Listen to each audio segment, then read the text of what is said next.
Чувашском госуниверситете ведется активная работа по подготовке волонтеров Всемирного фестиваля молодежи 2024. Прошло обучение основного состава команды волонтерского корпуса от нашей республики.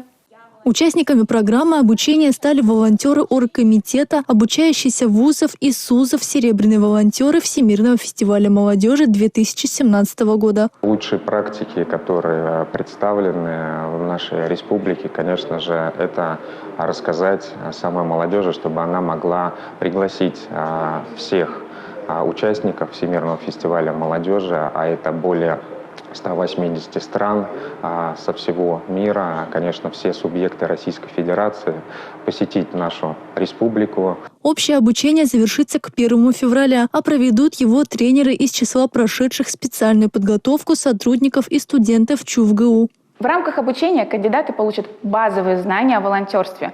Мы еще раз им напомним о ценностях фестиваля, о том, каким должен быть волонтер главного события страны. Каждый тренинг построен в игровом формате. Упражнения, викторины, квизы и кейсы. Все для того, чтобы главное событие для молодежи мира прошло на высшем уровне.